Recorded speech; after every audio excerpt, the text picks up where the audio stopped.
I'm wondering how the television network started. We're new to this. We haven't seen it, for about a year now. We're wondering how the television network got started and what really brought it into being. If you give us some background on that, appreciate it.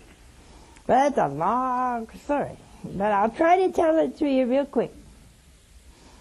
In 1973, the Lord began to give me books to write, and as a result of those books, our sisters printed them, and we gave them away, and people began to ask me to give talks. And so I did, and I got invited to a channel in Chicago, Illinois, that was a Protestant television network, and I was invited to a talk show. And in the studio, as I walked in the studio, like this one, only much, much, much, much smaller, I realized how small it was. And I said, wow, to myself. I said, it doesn't take much to reach the masses, you know. It was small. I said, Lord, I got to have one of these. I didn't think it was asking too much. But I thought, what would you do with it, you know? So I came home, and I got to cut this short, you know, but I came home and made a tape. It was a disaster. Oh, it was terrible. I mean, really bad. I looked like Grandma Moses sitting in a rocking chair. And most of you are too young to know Andy Gump, but that's how I look.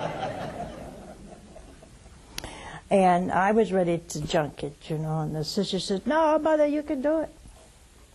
I said, okay, one more time I'll try. Well, I did, but I didn't know what to do with it. I had a tape about this big in my hand. I didn't know what to do with it. So I asked a friend of mine, and she said, well, why don't you send it to CBN? So they called me. I was surprised. She brought it there. They called me in 2 weeks and said, Mother, we saw your tape, and we think it's very good. I said, you do? Said, yes. Can you make 60 of them? I said, oh, sure.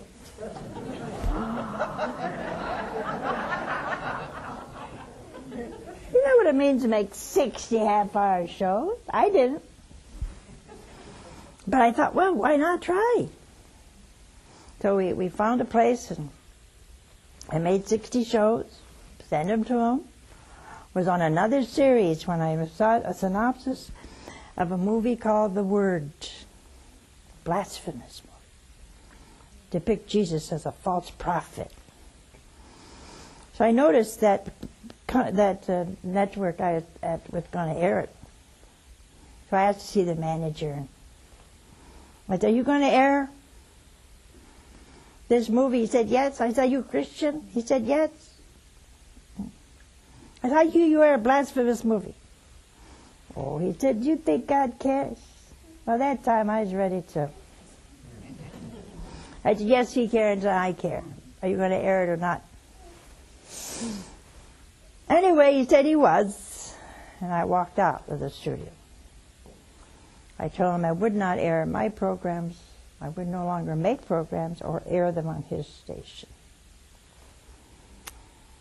He said to me, you leave this station, you're off of television.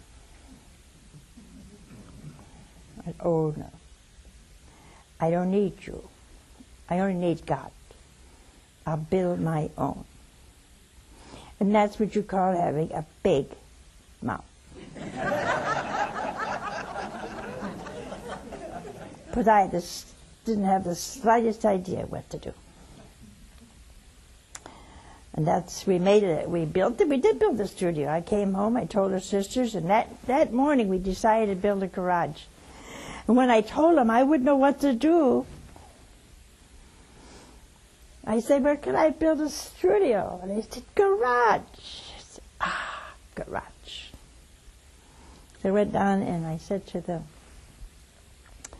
contractor was already digging a foundation, and I said, hold it. He said, what's the matter? I said, we're not going to build a garage. He said, what are you going to build? I said, a television studio. said, "A what?" I said, "Television studio." We did. The wonderful story. I have a book on it. You ought to get one. It shows all the wonders of God's providence. Unbelievable providence. He wanted this network for you in these serious times.